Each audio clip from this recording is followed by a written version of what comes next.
Nous enregistrons. 26 avril. Le 26 avril. Nous sommes le 26 avril 2017. Je suis Maurice Guibard, le président de la Société historique francophone à Vancouver.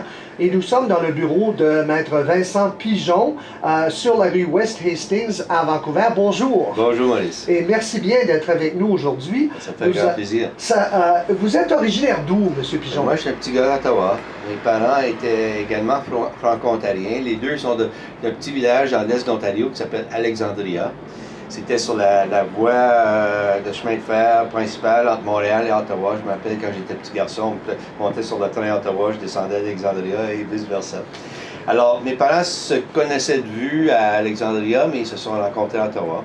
Alors, je suis le troisième d'une famille de 10. Je suis l'aîné des garçons.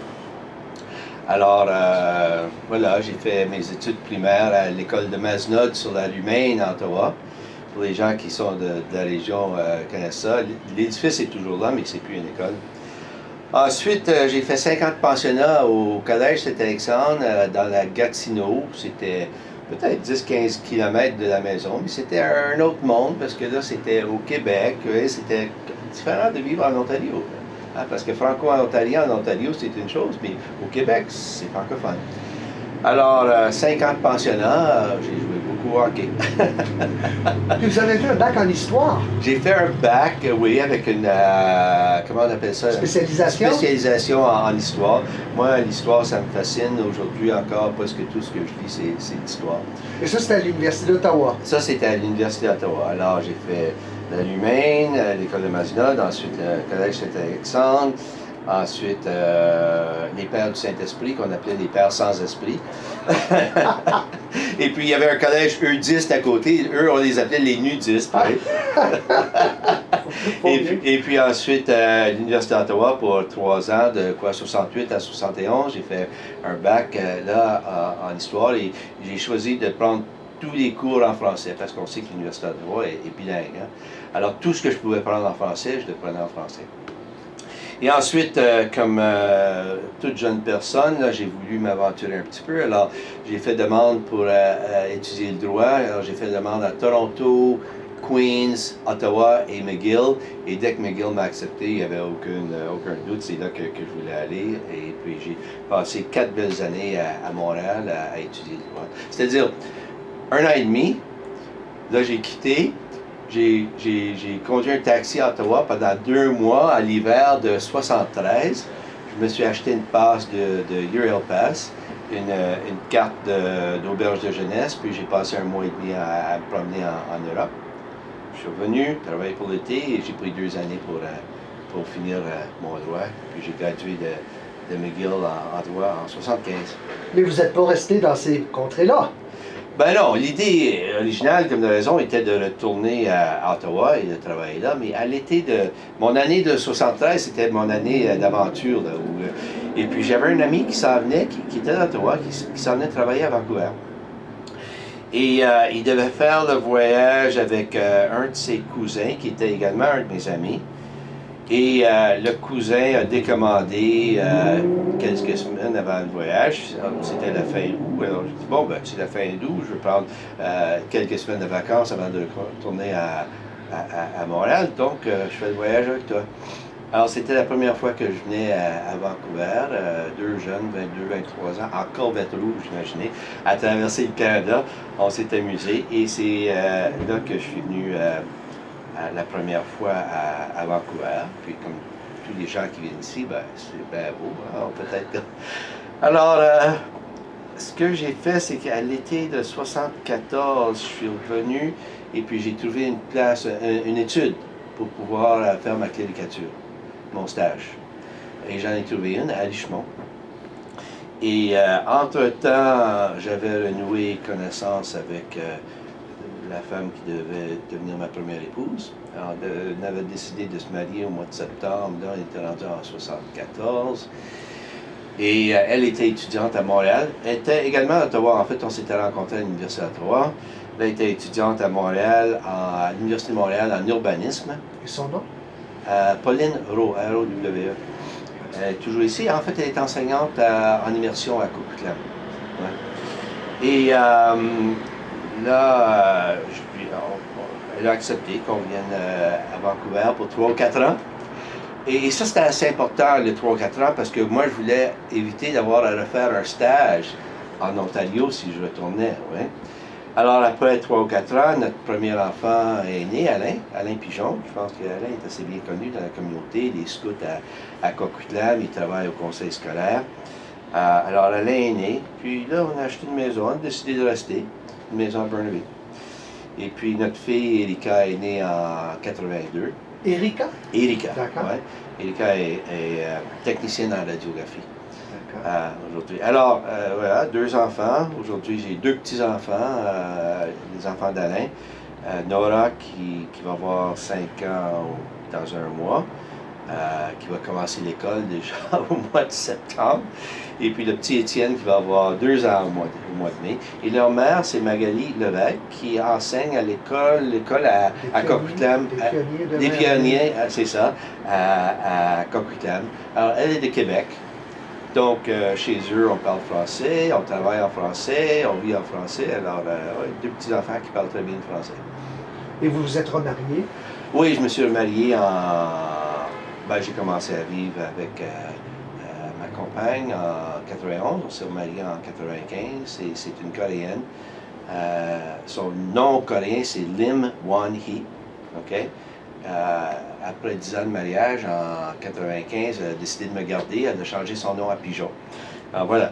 D'accord. Et vous avez travaillé quand même dans votre profession ici à Vancouver? Depuis 42 ans, 42 ans. Que je suis avocat et je prends ma retraite au mois de décembre cette année. Alors là, je suis en transition. Là. Depuis 3 ou 4 ans, je ne travaille pas les vendredis, je travaille un peu moins fort, on profite de la vie. Hein. On ne peut pas travailler jusqu'à l'âge de 100 ans quand même. La vie est trop courte. Tout à fait. Et non seulement le domaine du droit a pu profiter de votre participation, vos succès, mais aussi la communauté francophone au milieu associatif. Donc voilà que d'octobre 1975 à mai 1985, vous avez siégé au conseil de ce qui était le Centre culturel colombien et vous en avez été président pendant 7 ans. Oui, alors aujourd'hui, c'est le Centre culturel francophone de Vancouver, comme de raison. Alors écoutez, c'est assez intéressant. J'ai un beau frère à Ottawa qui était membre du groupe Richelieu, du club Richelieu. Alors, il est allé à un congrès, je ne me rappelle pas où, peut-être à Winnipeg, au printemps de 75. Et puis, il avait établi contact avec, là j'ai oublié son nom, une personne qui était membre du club Richelieu qui travaillait à Vancouver. Alors, OK, il me donne sa carte, ses coordonnées. J'arrive à Vancouver. Non seulement il était là, il travaillait dans le même édifice que moi à Richmond. Sur le même étage. Sur le même étage. Incroyable. Alors, lui était sur le conseil du centre culturel. Alors, c'est lui qui m'a invité. Et 3-4 mois après mon arrivée à Vancouver, j'étais sur le conseil du centre culturel déjà. Et, qui en était directeur à ce moment-là, vous vous rappelez? La directrice, c'était Jeanne Baillot. Jeanne Baillot, bien sûr, d'accord. Oui. Jeanne et moi, on a fait plus ou moins nos 10 ans là, en parallèle. D'accord. Alors, elle était la directrice générale du centre culturel pendant toutes ces années-là. Et ça marchait comment, ce centre culturel à ce moment-là? Ben écoutez, comme tous les organismes à but non lucratif, mais qui sont subventionnés par ce qui s'appelait le secrétariat d'État à l'époque. Aujourd'hui, c'est Héritage Canada, Canadien. Patrimoine canadien. Patrimoine canadien. C'est les subventions, on compte sur les subventions. Les paiements n'arrivent pas nécessairement au moment où on les a besoin. On nous donne toujours au moins 10% de moins que ce qu'on a besoin. C'est une façon de nous faire de l'autofinancement, qui est bon. Mais des fois, l'autofinancement n'est pas nécessairement suffisant. Alors, c'était pas mal plus petit qu'aujourd'hui, mais ce qui était intéressant, c'est qu'aujourd'hui, on a Éducation. Hein, tout le monde connaît Éducation. Vous savez d'où ça vient, Éducation? Ça a été fondé par Jeanne Baillot et le Centre culturel, et ça s'appelait le programme Kaleidoscope. Alors, à l'origine, Éducation était tout simplement un département du Centre culturel colombien. Et ça a duré comme ça pendant 10-12 ans. Et quand ça a grandi suffisamment, ils ont créé une société indépendante et éducation. Mais c'est l'origine de l'éducation. Vous ne saviez pas ça, hein? Moi, vous m'en apprenez, là. Oui, OK. Et c'était situé où? C'était sur la 16e avenue, si je me rappelle bien. C'était 795 de la 16e. C'était un coin de rue de l'église Saint-Sacrement, voilà. OK, au coin de la 16e. Je ne me rappelle plus de la rue du côté, là. C'est Heather. La rue Heather.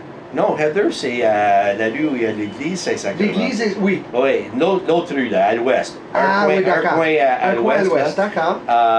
parce que c'est pour ça que la coop s'appelle la Bruyère. Heather, c'est la Bruyère.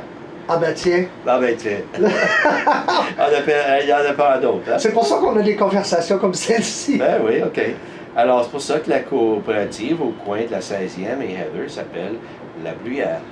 Et en face, c'est quoi en français, Kitty Corner, là, le coin? En diagonale? En diagonale, là, aujourd'hui, il y a un bureau d'avocat là-dedans. C'était l'édifice de la Caisse populaire Saint-Sacrement. C'était pas dans le sous-sol de l'église? Oh, ça a commencé dans le sous-sol de l'église. D'accord. Mais moi, quand je suis arrivé, en 75, c'était déjà...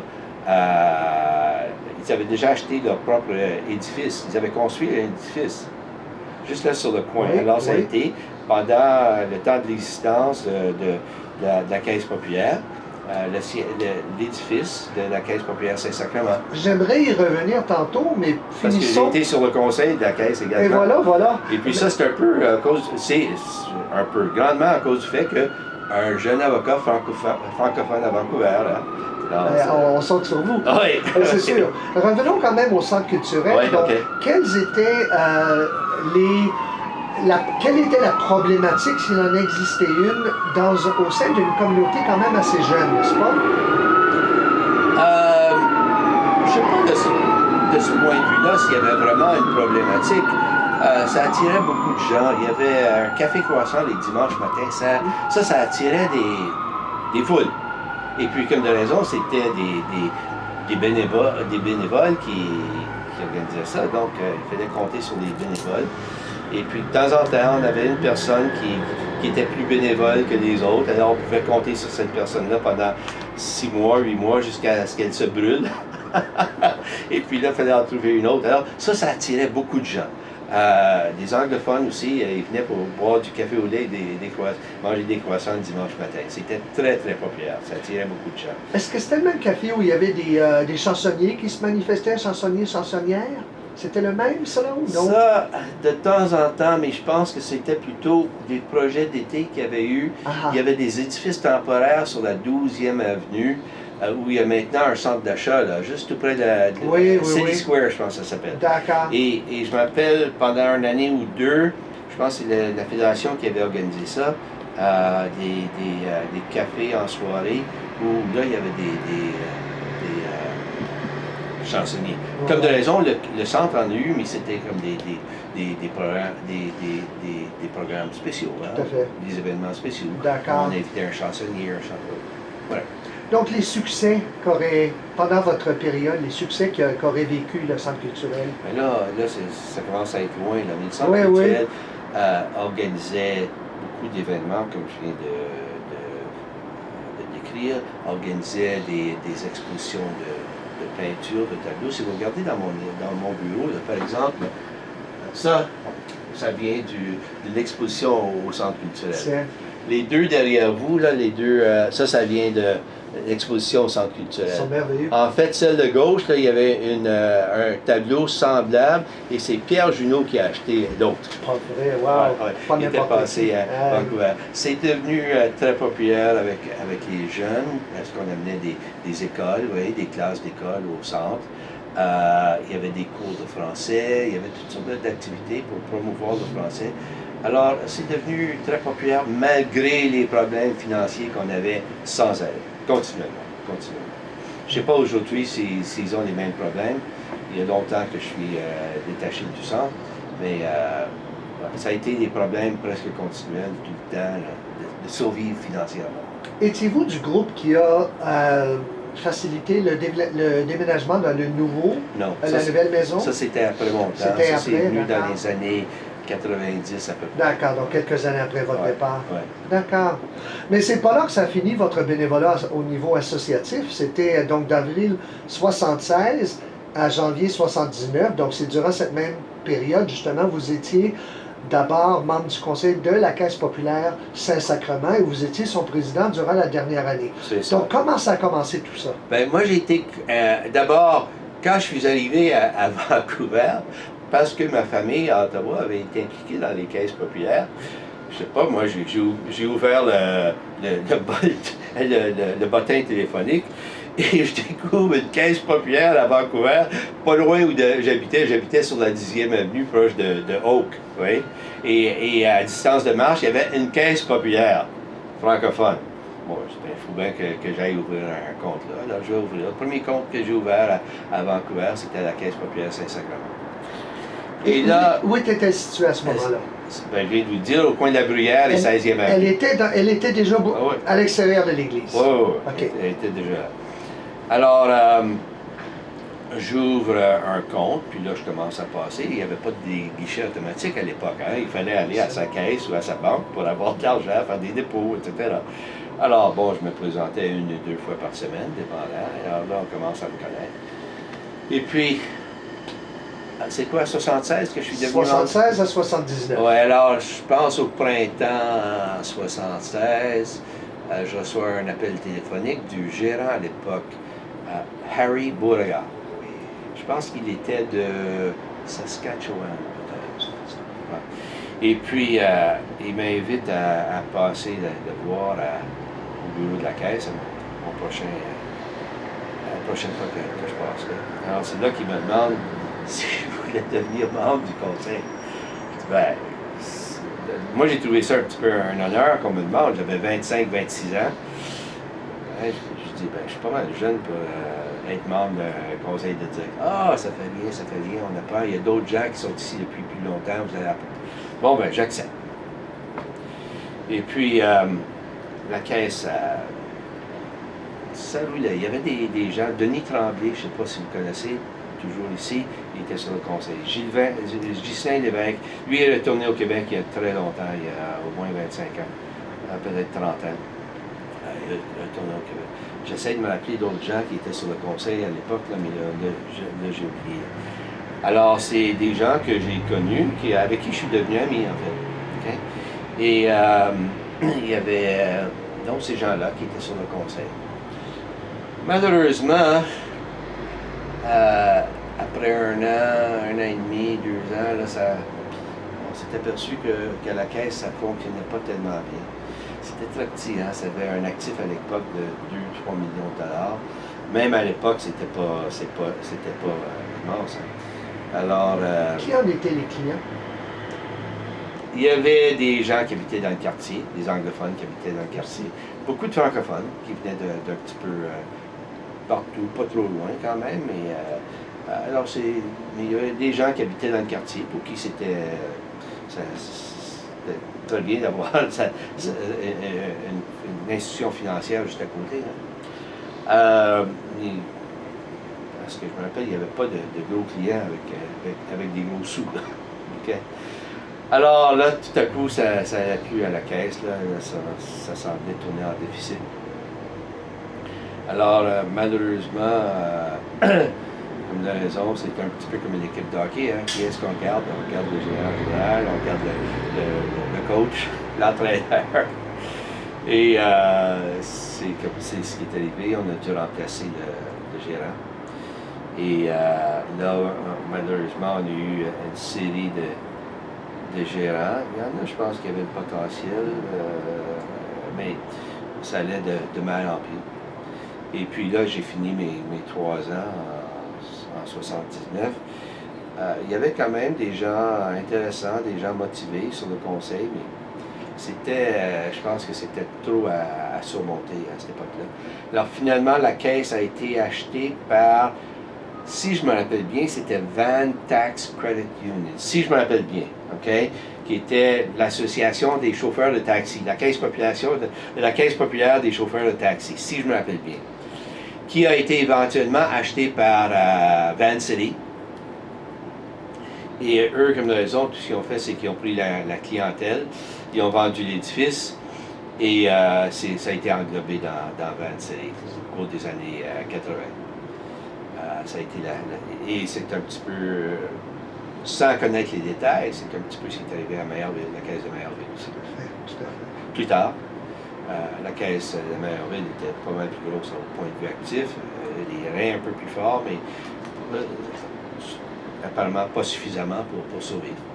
Alors, c'est un petit peu ce qui est arrivé là. Alors ça a été une aventure, je vous dis, entre 26 ans et 29 ans, on apprend beaucoup.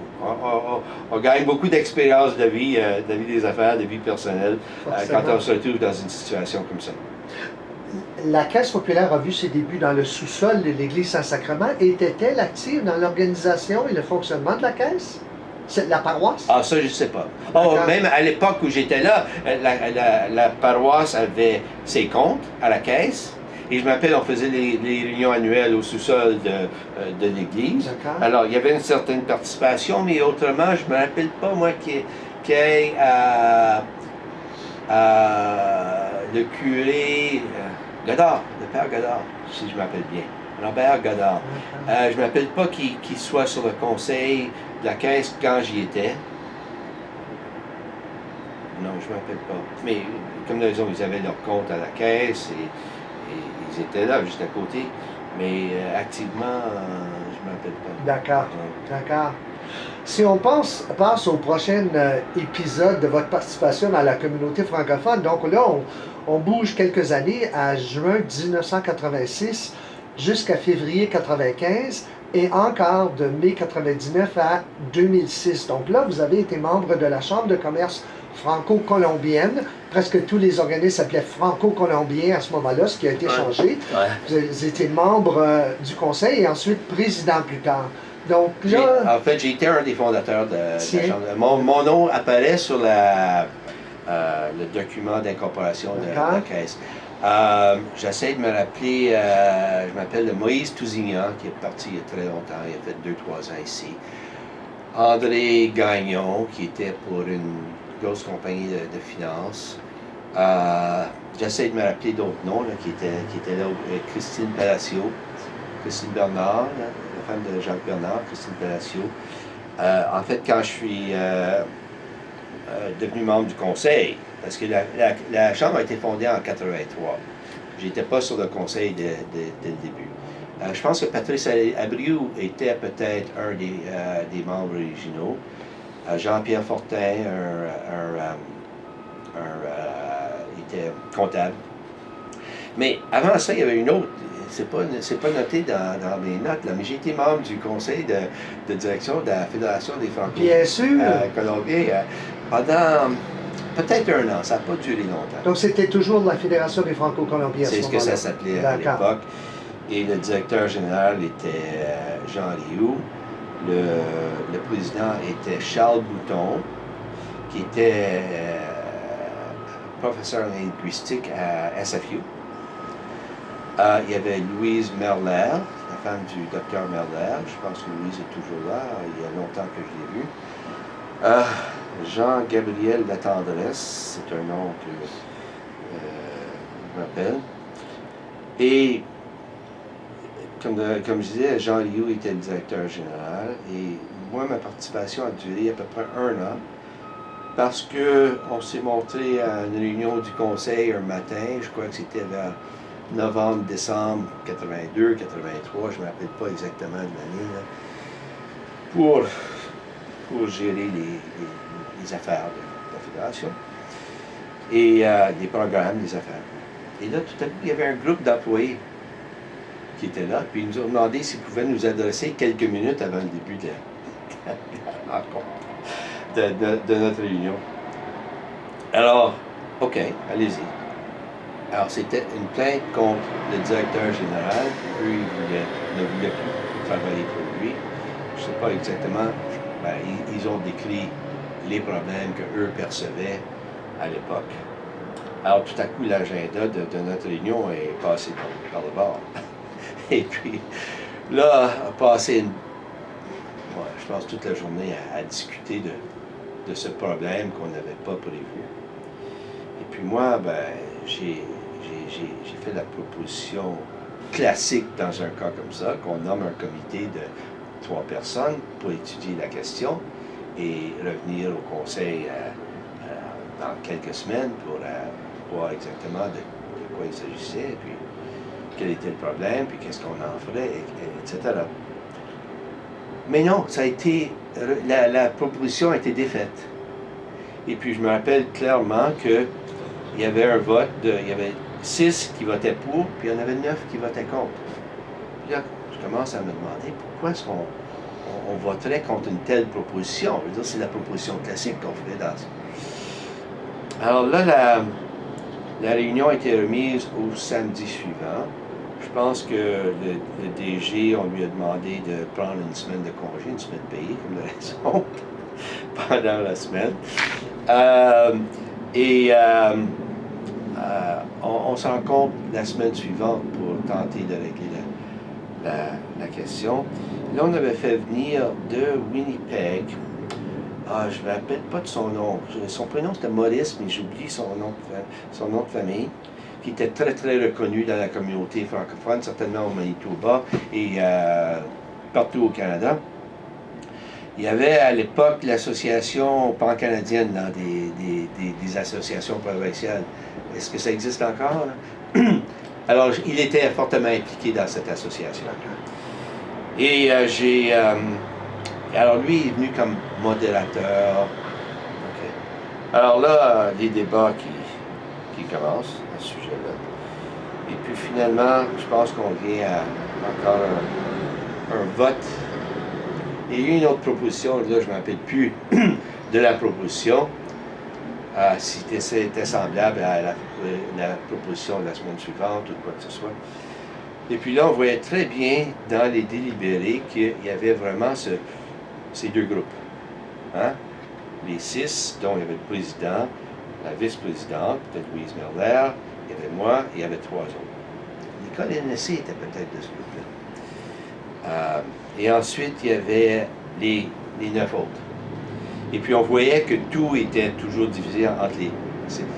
Alors là, il est délibéré, puis moi je voyais bien que la nouvelle proposition, allait être défaite. Alors, pendant d'être délibéré, moi j'écrivais ma lettre de démission. Alors, finalement, le vote est demandé, le même résultat, les 6, la proposition est défaite, 9 contre 6. Alors après ça, moi je me lève, puis je m'adresse au président, puis je commence à lire ma lettre de démission. Je finis ma lettre, j'annonce mes choses pour partir. Là, tout à coup, le président qui se lève, la vice-présidente et les 3 autres, les 6 démissionnent tous en bloc, comme ça. Alors, on est tous partis, puis on a laissé. Alors après ça, ben, comme de raison, le DG a été congédié. Il y a eu une poursuite contre la fédération. Ça, je ne me rappelle pas comment ça finit, mais je sais qu'il a reçu quelque chose en compensation. C'est tout ce que je sais aujourd'hui. Je n'étais pas son avocat en passant. Et la fédération, là, au cours des prochaines années, là, il y a eu un roulement de directeurs généraux. Moi, je pense que la fédération a été... moi, je dirais que la fédération a été quelque peu instable, assez instable pendant une période de 3 à 5 ans, jusqu'à temps que ça se stabilise de nouveau. Alors, ça a été une période assez mouvementée. Une année mémorable. Une année mémorable, oui. Ensuite, là j'avais pris une année de congé dans 85 puis 86.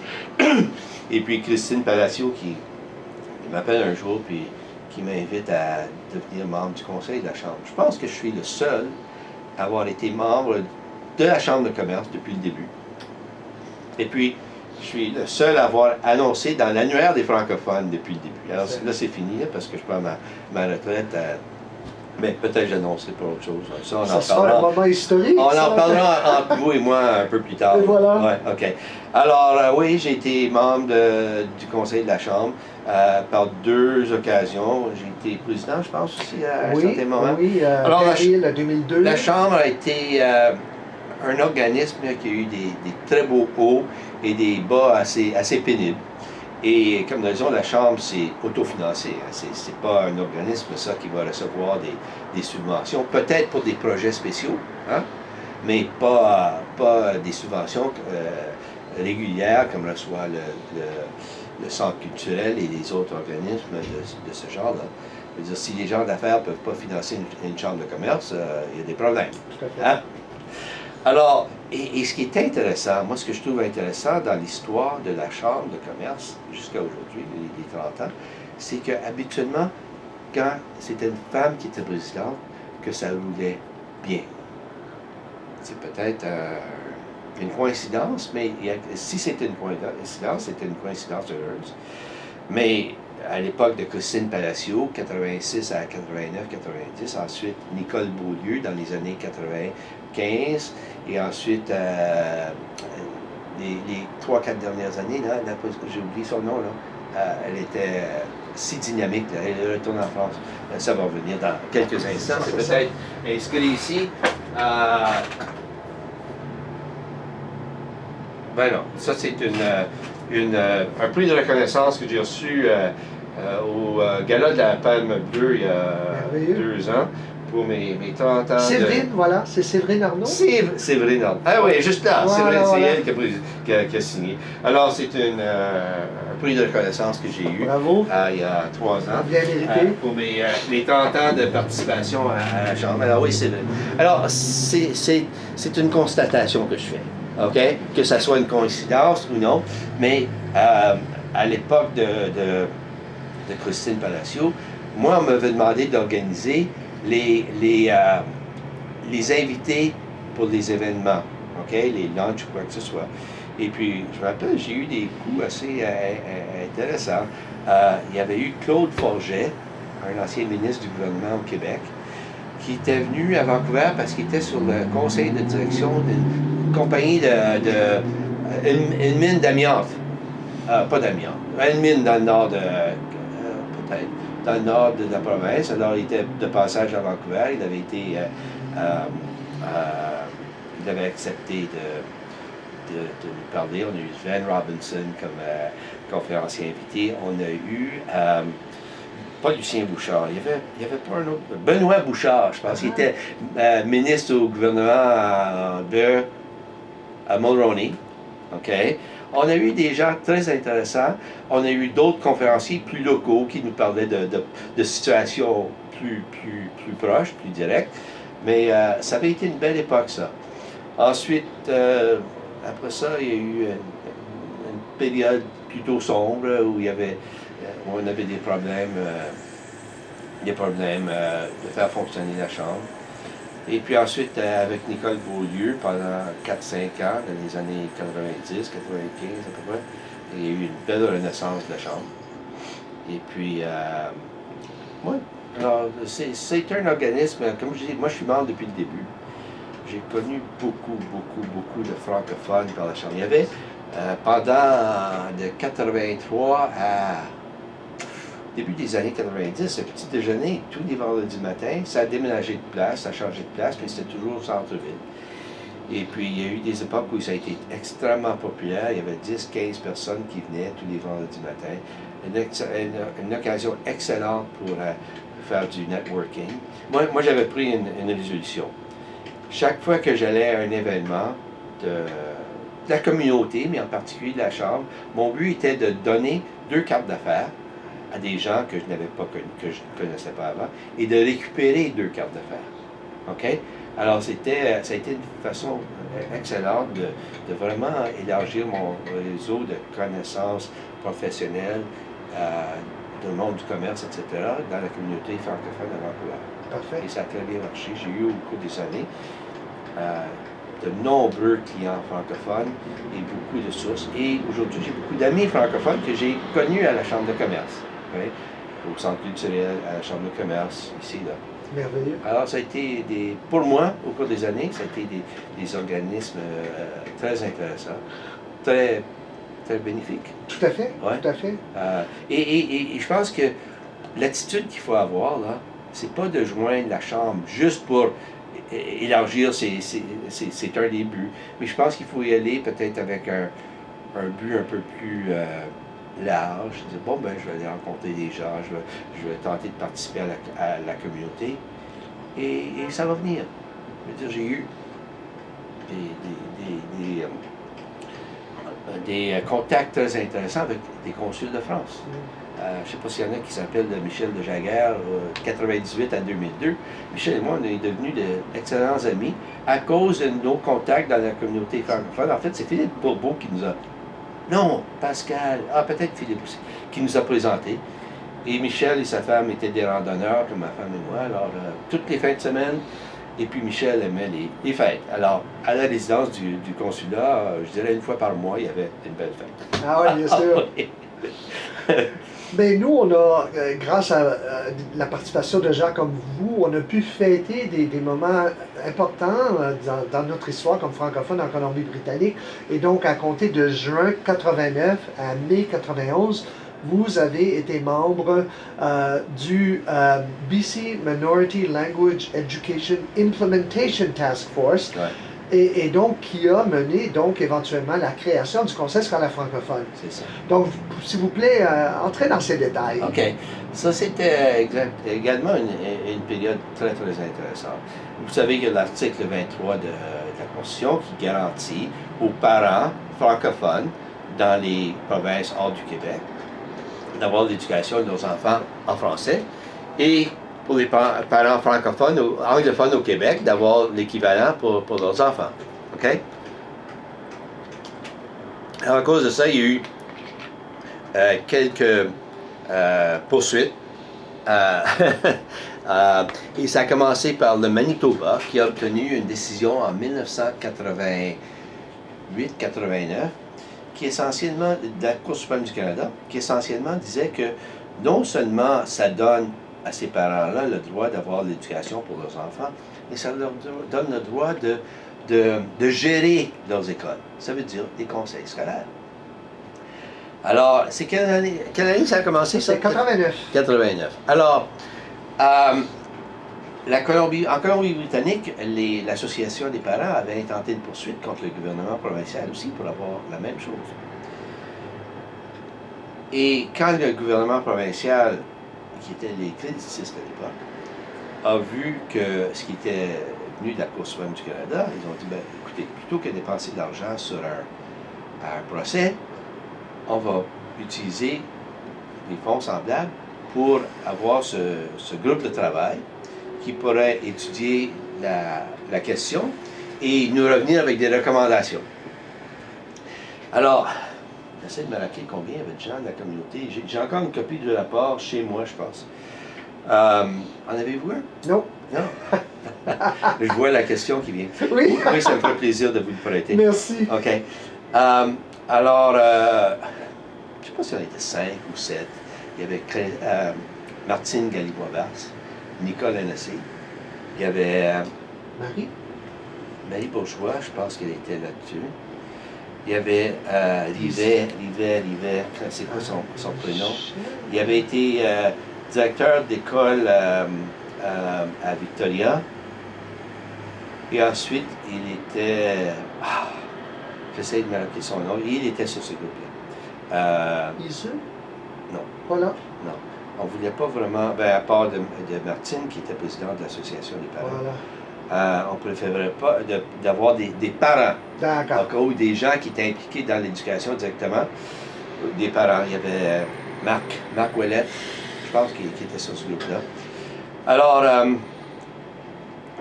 moi, on m'a nommé président d'un des sous-groupes. Qu'est-ce que ça dit sur le document, là? Laissez-moi voir ça, là. Qu'est-ce que c'est? OK. I was selected as chairman of the Alternative Methods for Program Delivery Working Group. Alors, c'était le groupe qui allait préparer des solutions à offrir au gouvernement, comment offrir l'éducation en français. En fait, notre résolution, nous, avait été de créer 3 conseils scolaires, en Colombie-Britannique, une pour le Grand Vancouver, une, je pense, pour l'île et l'autre pour le reste de la province. Alors, on remet notre document, et puis c'était à une année près de la prochaine élection provinciale, donc le gouvernement ne voulait pas en parler. C'est pas des questions très populaires auprès des autres communautés en Colombie-Britannique. Alors, moi, je suis néo-démocrate de longue date. Même à Montréal, en 72, j'avais voté pour les néo-démocrates. Alors là, j'habitais à Burnaby. Alors je dis, bon, ben, je vais m'impliquer dans la campagne électorale de la candidate dans mon district à Burnaby. C'était Joan Sawicki qui a été nommée présidente de la Chambre après les néo-démocrates. Ça, c'est quand Mike Harcourt a été élu. Alors, là, je travaille pour elle sur la campagne électorale. Les néo-démocrates sont pas élus. Joan Sawicki a un peu d'influence parce qu'elle est présidente de la Chambre. C'est pas comme si elle était ministre, mais quand même. Alors là, à une prochaine réunion de l'association de la circonscription, alors là, je soulève ma demande. The chickens come home to roost. I'm cashing in my chips. Voilà. Alors, wow! Grosse, de quoi vous parlez là, M. Pigeon? Ben, vous n'êtes pas au courant de l'article 23 de la Constitution, vous n'êtes pas au courant de la décision de la Cour suprême du Canada, vous n'êtes pas au courant de notre rapport sur le groupe de travail? Non, de quoi vous parlez? Il n'y a personne qui était au courant de ça. Alors, un jour, je reçois un appel de, je pense que c'était John, parce qu'elle voulait avoir plus de détails, personnellement. Puis elle me demandait des questions comme, mais le programme d'immersion, c'est pas suffisant? Alors, il ne connaissait pas la différence entre le programme d'immersion et le programme francophone. Que je lui explique ça. Elle dit, mais s'il y a des écoles pour 50 000 francophones, pourquoi pas avoir des écoles pour les Chinois, pour tous les autres? Ben, ils ne sont pas un peuple fondateur. Ils sont venus ici sachant que c'était des écoles en anglais ou en français. Ah, OK. Bon, alors, vous voyez, c'était l'éducation encore de nouveau. Il faudrait les éduquer du début à la fin, continuellement. Alors, ça n'a pas été trop populaire. Et vous savez qu'à Burnaby, je pense qu'il n'y a toujours pas d'école à Burnaby. Je pense que vous avez raison. Oui, parce que moi j'habitais à Burnaby, tout près de l'hôpital de Burnaby. Là. Alors, mes enfants allaient à l'école à Hébert. Puis les jeunes de l'autre côté de Burnaby, du côté est, je pense qu'ils devaient aller à l'école à Coquitlam. Oui. Alors, à Burnaby, il n'y a jamais eu beaucoup de support. Puis, whatever. Alors, mais finalement, en 1995, le gouvernement de Mike Harcourt a créé le Conseil scolaire francophone. L'autorité scolaire francophone, c'était pas un vrai conseil scolaire. C'était pas un vrai conseil scolaire, mais c'était semblable. Est-ce que c'était le programme cadre de français? Le programme cadre, c'est-à-dire qu'on a adopté le programme cadre. Mais le programme cadre, ça date d'avant ça. Ça date des années 78-79, sujet à une conférence fédérale provinciale où on avait établi ça à travers le Canada. Okay? Et la Colombie-Britannique avait accepté de le faire. Ça, c'était géré par un département au ministère de l'Éducation. Nick Ardanaz était le directeur de ça, et Nick est devenu, en fait, le deuxième directeur général du conseil scolaire. Alors, les 5 premiers conseillers ont été nommés. Ouais. Et j'ai été il y a eu un groupe, je pense une dizaine de noms qui avaient été soumis par l'association des parents. Donc il y avait Martine Galibois, il y avait Marc-André Ouellette, Nicole Hennessy, j'ai oublié le nom, Louise de Prince-Georges, j'oublie son nom de famille, elle va, je ne sais pas si elle va me pardonner d'avoir oublié son nom, et puis moi. On l'ajoutera en sous-titre. Oui. Louise. Anyways, c'est nous que... Alors là, nous, c'était pas prendre en main un conseil scolaire qui existait, là, comme il y a des élections, puis on prend la place des autres. Là, c'était de créer un conseil scolaire à partir de zéro, à partir de rien. Notre premier bureau était au fin fond de la Maison de la francophonie. C'est pas là où il y a les bureaux maintenant de la Société historique, non? Nous sommes à l'étage. Au deuxième étage, Oui. et on va au fond, on tourne à gauche, là, il y a des À bureaux gauche, dans ce coin-là. c'est là qu'on était, on est à droite maintenant, Ah, mais là bon. c'est le Ok. conseil jeunesse et compagnie. Ah bon, ok. Voilà. Alors c'était là-dedans. On avait peut-être 600-700 pieds carrés, un petit peu plus grand que nos bureaux ici. Et puis c'est là qu'ont été nos premiers bureaux. Et puis, incluant, là, il fallait... En fait, ce qu'on a fait au début, là, c'est qu'on a tout simplement fait des arrangements avec les programmes existants dans les écoles, dans les commissions scolaires locales, par exemple à Vancouver. Alors, pour les 2 premières années, peut-être tout ce qu'on a fait, c'est qu'on a fait des contrats avec eux qui continuent à offrir le programme, mais nous, on avait quand même une certaine implication, si je me rappelle bien, probablement dans le choix des profs, des choses comme ça. Quelques mots à dire dans le programme. Mais c'est la façon qu'on a commencé. Il fallait trouver un directeur général. Le premier avait été un prof d'université de Moncton.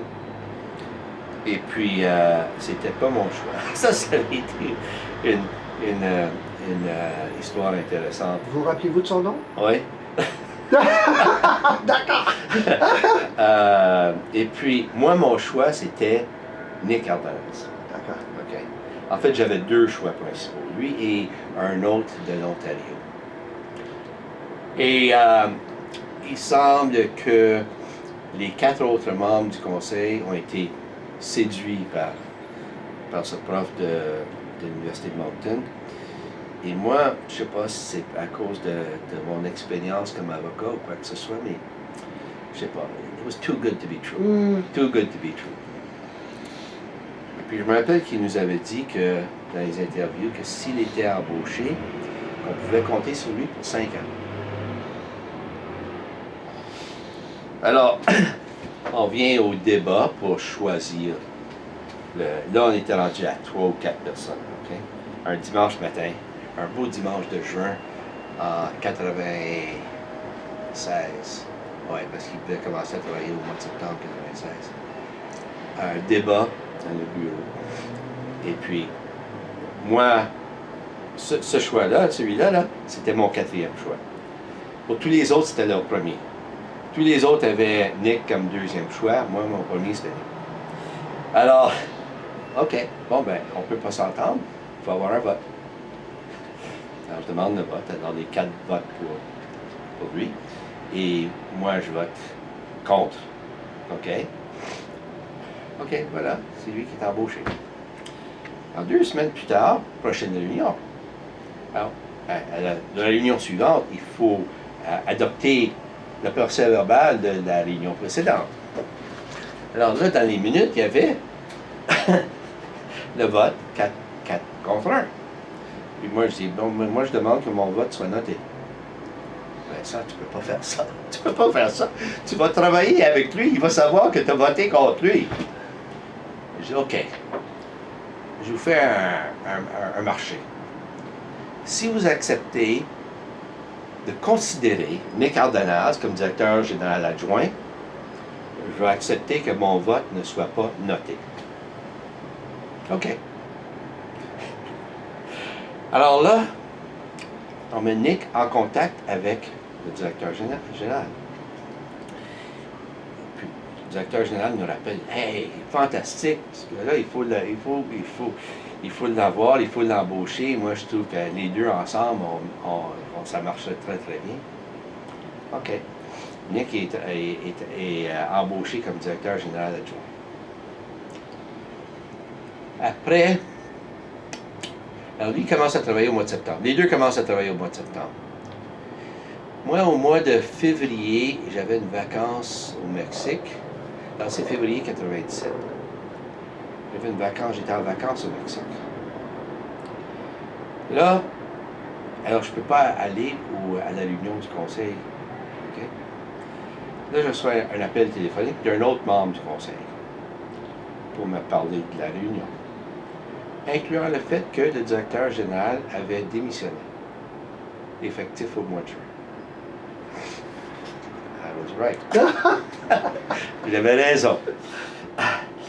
Ce que j'ai appris plus tard, par le biais d'une ancienne présidente de la Chambre de commerce, c'est qu'elle avait été à une réunion à Montréal au mois de novembre, donc 2 mois et demi après qu'il avait commencé, et que son frère, au directeur général, était à cette réunion-là à Montréal, et qu'il avait dit à cette personne-là de Vancouver qu'on allait perdre le directeur général. Alors, il avait déjà pris sa décision après 2 mois. Alors, j'étais pas heureux. Là, la prochaine réunion du conseil, celle-là était à Prince-Georges. Parce que de temps en temps, on faisait des réunions du conseil de direction, du conseil scolaire, dans d'autres villes. On en avait fait une à Victoria, je m'appelle. Alors, celle-là était à Prince-Georges. Alors là, c'était conclu que le directeur général partait. Puis là, c'est à savoir qui on embauchait pour le second. Alors, les autres membres du conseil, après la première journée de rencontre, me disent « Vincent, tu es bien ami avec Nick. On va donc avoir une discussion avec lui pour voir si Nick veut le poste. » Alors là, on s'en va faire une marche dans la neige. Un peu comme Pierre Trudeau, là, quand il a fait sa marche dans la neige, il a décidé s'il allait démissionner. Anyways, Nick me dit, écoute Vincent, moi je suis prêt à prendre le poste, mais je suis pas prêt à postuler. Ou bien il m'embauche, ou bien I'm gone, je suis parti. Alors, c'est comme ça que Nick Ardelaz est devenu directeur général, et c'est vraiment à Nick qu'on peut remercier d'avoir monté le conseil scolaire au cours de, je ne sais pas si c'était à peu près 5 ans, les premières 5 ans d'existence. On lui doit vraiment beaucoup du beau travail. Alors, c'était mes expériences au conseil scolaire. Avec tout mon bon travail, j'ai perdu la prochaine élection en 97. Non! Ce qui est arrivé, c'est que là, il fallait avoir une élection et puis on pouvait juste se présenter dans notre circonscription. Ça, c'est élection au niveau de... Des trustees, là, des conseillers pour le conseil pour scolaire. Le conseil scolaire. Les 5 premiers avaient été nommés, après ça, il fallait être élu. Et ce qui est arrivé, c'est que parce que Martine Galibois et moi, on habitait dans la même circonscription, on s'est retrouvés l'un contre l'autre. Martine était beaucoup plus connue que moi à cause de son travail dans la communauté, etc. Alors, c'est elle qui a été élue. Alors, ça a été la fin de ma carrière politique. D'accord, d'accord. C'était quand même un élément clé de votre parcours associatif. Ah oui, ça a été, comment on dit en anglais, un highlight. Oui, oui. Ah oui, ça c'est une expérience que je me rappellerai tout le temps pour le reste de ma vie. Ouais. Ça a été beaucoup de travail, des réunions presque quotidiennes, hebdomadaires. Hein? Ah oui, pendant un bout de temps, là, pendant 4-5 mois, là, il y avait une réunion par semaine, je pense. On montait un conseil scolaire. C'était pas comme de prendre en main d'un conseil déjà existant. Donc, avec l'ensemble de vos expériences, justement, dans ces milieux-là, dans la francophonie en Colombie-Britannique, qu'est-ce que vous retenez de tout ça? Quels ont été vos sentiments quant à vos élans et aux résultats? C'est une communauté qui peut être très dynamique, si elle le veut, dans les domaines où elle veut. Par exemple, le domaine culturel en particulier peut être très dynamique. C'est une communauté qui, malheureusement, n'a pas nécessairement la prospérité d'autres communautés en Colombie-Britannique, qui, elles, grâce à leur prospérité, ont souvent plus de succès que nous. Mais d'autre part, on voit que la Chambre de commerce francophone à Vancouver ou en Colombie dort depuis une dizaine d'années. Et c'est la Chambre de commerce, je me trompe entre les deux, la Chambre de commerce française au Canada dort depuis une dizaine d'années. Et c'est la Chambre de commerce francophone de Colombie qui va bien. Les Suisses se débrouillent très bien, il y a d'autres communautés qui se débrouillent très bien. Nous, on a toujours cet équilibre-là à tenter de faire balancer d'une part, avoir la participation des gens, la participation financière. C'est un petit peu, où je suis un peu déçu, c'est que on se fie un peu trop sur les fonds publics. OK? Si on pouvait, comme les autres, se fier beaucoup plus sur les fonds privés, moi je pense que ça irait mieux. C'est un équilibre. Hein? Mais d'autre part, les organismes sont là. Il y en a qui fonctionnent très bien. La Boussole, Éducation, etc., etc. La troupe, la 16e. Alors, il y a une communauté là qui veut, OK, et qui peut, quand elle le veut vraiment.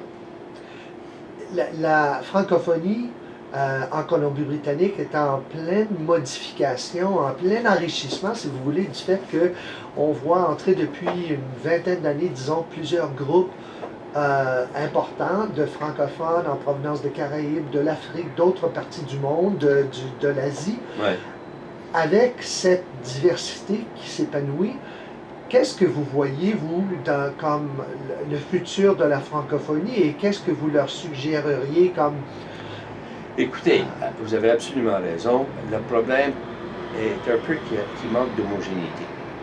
Et quand je dis ça, je ne veux pas que les Français, les autres, nécessairement adoptent notre culture, mais c'est que c'est trop des groupes séparés.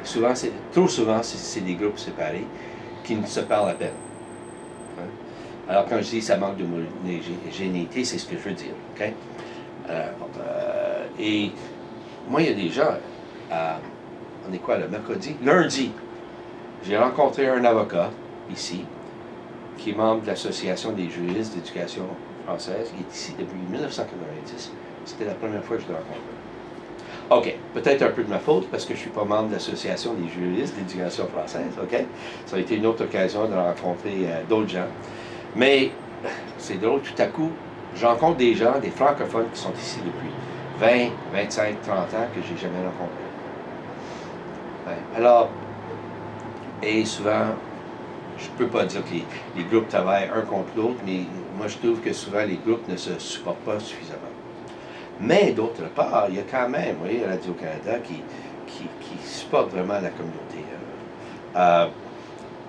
L'Alliance française aussi, mais c'est pas tout le monde qui va à la... Moi j'ai été membre de l'Alliance pendant quelques années, j'ai bien aimé. Il y a le Conseil scolaire francophone qui aide vraiment. OK? Je suis peut-être un petit peu chanceux de mon côté parce que mon fils, il travaille comme programmeur. Sa femme est enseignante. Les deux petits-enfants que nous avons vivent en français. Leurs parents travaillent en français, beaucoup d'amis francophones. À savoir, dans combien de générations ça va prendre avant que mes petits-enfants ou les autres ne parlent plus de français. Je ne sais pas, mais on voit trop souvent qu'ils sont assimilés encore, malgré tous les efforts qui ont été faits par qui que ce soit. Avons-nous manqué de parcourir certains éléments de votre vécu ici à Vancouver? Ah, ben j'ai fait autre chose aussi. Hein. Comme vous savez, j'ai pratiqué le droit.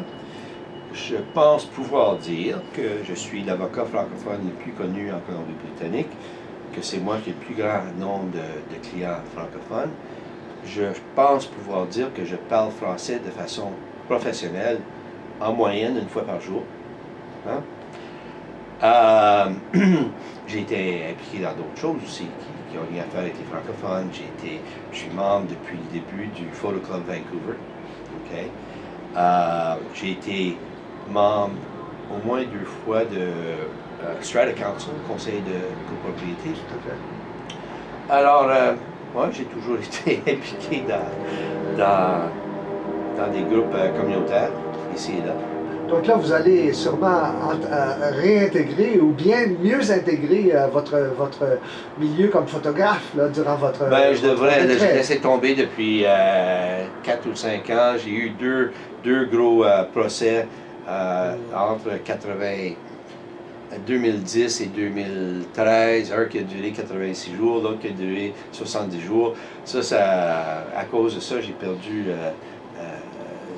beaucoup de temps ou de goût à faire de la photographie, mais là, je devrais recommencer.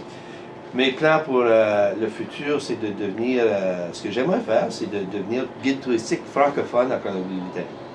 C'est-à-dire puis là, peut-être vous pourrez m'aider. Avec plaisir.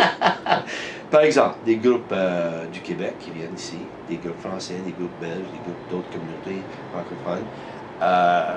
Souvent, il y a des conventions à Vancouver, OK? Incluant des délégations du Québec. Tout à fait. Ils viennent avec leurs époux, leurs épouses. Ces personnes-là veulent visiter Vancouver, des coins de la province, aimeraient avoir un guide francophone. Alors, je pense que c'est un de mes plans. Je pense que je pourrais faire ça. C'est quelque chose que je pourrais faire. Ben, j'espère qu'on va quand même pouvoir profiter de votre amour pour l'histoire aussi, à la Société historique, et qu'on ne se perdra pas de vue. Oui, il faudrait écouter.